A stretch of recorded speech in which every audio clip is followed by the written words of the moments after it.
mtu ana mdomo kama wangu eh? Kuna mtu ana mdomo kama wangu Tanzania hii eh? Kama unahisi surgery ni bei rahisi, nenda kafanye. Mimi nimefanya huko Venezuela eh? Kama unabisha njoo dukani unione, lakini ukiwa na cash mkononi ili ununue nguo upendeze.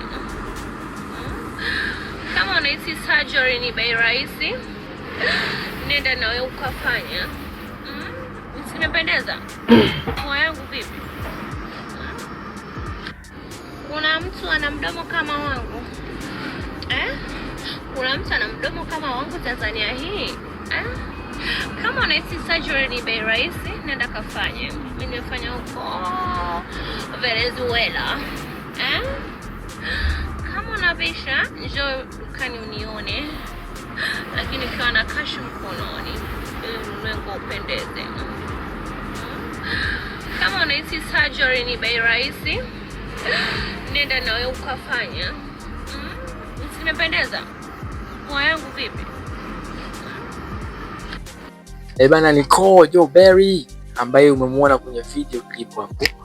Huyu dada bwana ana story nyingi sana, ana drama nyingi sana ambazo zimemtokea. Unakumbuka nilikuletea story yake ya yeye kukopa hela amini kuwa kijumbe na kukimbia na zaidi ya milioni 100 sijui na 80 sijui na ngapi, akataka kukimbilia Nigeria, unakumbuka?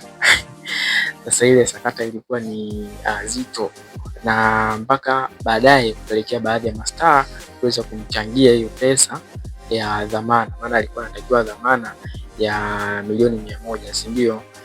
Au kitu chenye thamani ya milioni 100 na vitu vingine kama hivyo. Kwa hiyo alikuwa kule gerezani, alipauka, alikuwa amesuka milioni, uzuri wote na kwambia ulipokutika.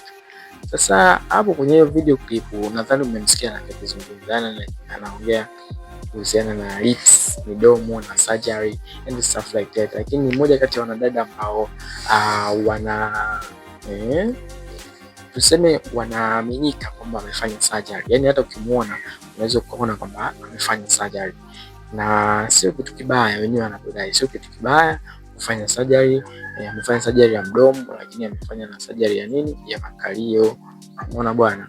Kwa hiyo ni dada mmoja ambaye amejitengeneza shape, ana bonge la kalio, unavyokwambia.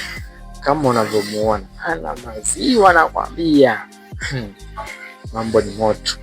Na mambo nikutaje tu wachache ambao wamefanya hizi surgery, ambao wengine wanashukiwa, wengine wanaonekana kabisa wamefanya. Kuna mtu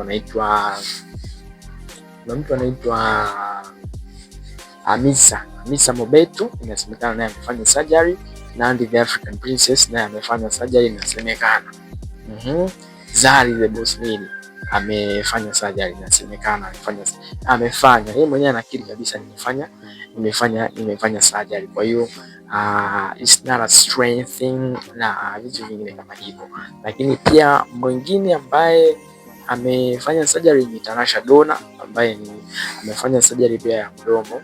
Unaona, Tanasha Donna. Mwingine anaitwa Sishkiki, anaitwa IM Sishkiki, mmoja kati ya naweza nikasema ni nini, socialite ambao pia wamekiri moja kwa moja kuweza kufanya surgery. Lakini pia aliwahi kuanzisha kipindi chake akizungumzia namna ambavyo surgery inampa self confidence and stuff like that.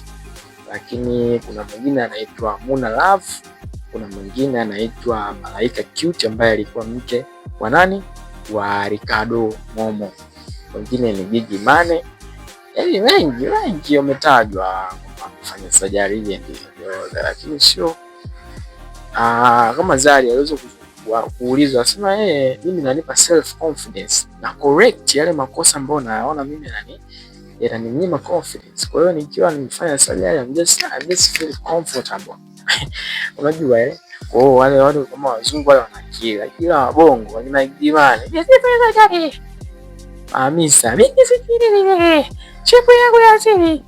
Jamani vipi? Hebu mtupishe bwana.